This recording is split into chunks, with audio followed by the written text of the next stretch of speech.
Hello everyone, I'd like to share with you this latest update on this polymer clay sculpture I'm working on.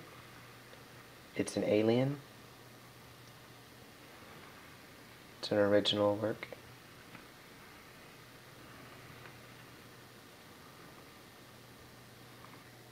Here's you a close-up on the latest modifications I've done on this.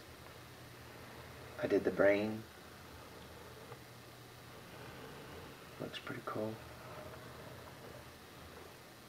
I also did some improvements to the back of the head. Kind of gave it some characteristics there. It's pretty awesome. I did a test piece of clay and I cooked it in the oven to see what it would do as far as these ideas that I was wanting to try. I'll talk more about this at the end of the video. Starting this off, I wanted to make some changes to the top of the head, and I had this idea to do, some sort of brain look, and I thought that would be pretty cool for this sculpture. I actually didn't use any referencing because I figured, there's not too many photos out there of alien brains, so I kind of just did my own thing, which is probably not good practice. You should use some kind of referencing for whatever it is you're sculpting with.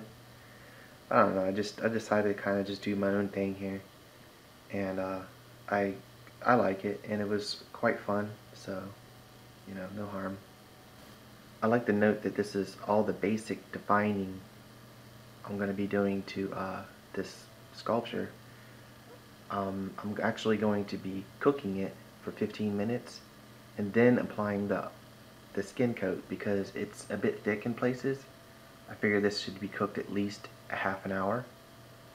The instructions for baking call for 15 minutes per quarter-inch of thickness, so I know there's at least, like the eyes, it's probably about half an inch thick, and some of the collarbones and the details like on the back of the head is pretty thick.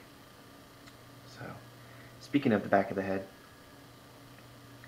I also wanted to change the look of it and add a little more to it. There wasn't really much going on there for me, so I decided to change the overall shape of the back of the head by adding a pointy chunk of clay.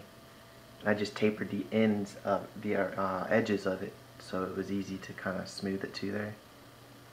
Just blend it in, and at that point I was like, okay, what's next?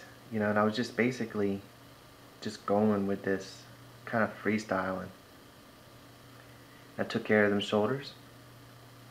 I also mentioned in my last video that I didn't like how they were so thin, and I really like the details that I put on them. I'll show you some photos at the end of the video. What I had done to the back of the head felt like it wasn't quite finished, so I decided to add just a little bit more. It's off the bottom of the brain, and it kind of like just runs right into the spinal cord there. It's pretty cool stuff, I think, and I'm going to be very curious how it's going to look when I wrap it in clay. Keep in mind there's no fine details on this sculpture, it's just all the basic shapes and stuff. What I'll do is I'll cook this for 15 minutes, and then I'm going to I'll film it before I start wrapping it in clay, like a good couple rotations so you can see in the next video, and then when I wrap it in clay, that'll be in time lapse, so you can see how I skin it out, and after that I'll probably do all the details like the skin texture and stuff in that video as well. And when it's done, I'll show you the final results. I'll probably do the final results on a video by itself so it can be saved to the playlist on finished sculptures.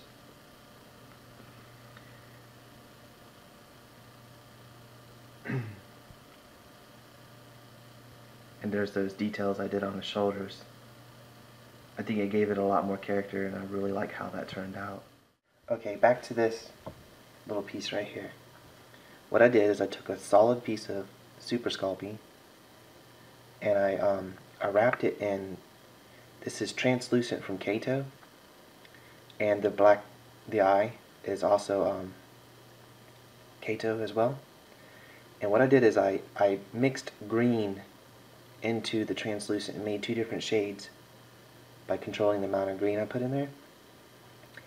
And I used two different thicknesses. This piece, the whole top, and this piece right here is with the second to the smallest setting on the pasta machine. But these two pieces right here, which are also the same two colors, are the thinnest setting. And I hid veins. Here's a vein, here's a vein, one right here, and there's one right here. Now, I'm not too happy with how this turned out, so I'm not going to be doing the veins on this sculpture.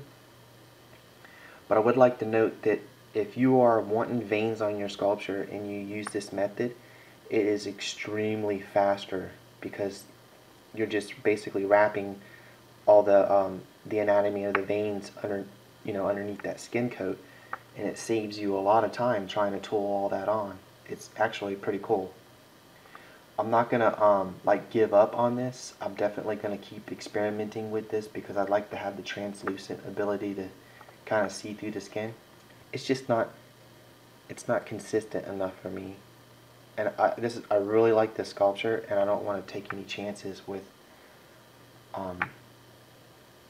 something I'm not quite sure. I know art is all about, you know, taking chances, but I have plenty of time to experiment with this translucent deal.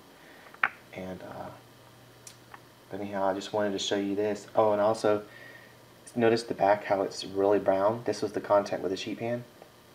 In this area right here, it's still brown, really brown. I cooked this for 25 minutes because it's pretty thick. It's about a ½ an inch thick. And this is natural for this to brown like that. It's the Super Sculpting. But notice how this didn't do any of that. And Kato claims that their clay doesn't do that color shifting and browning. But anyhow, I really thank y'all for watching this, like always. And this series has been a really fun thing for me, and I hope it has been for you too. It looks like maybe just 2 more videos, the skinning it out and then the final show. So hope you're looking forward to that. If you want to support the video, thumbs it up, favorite it, and I'll be seeing you here really soon. Have a good day.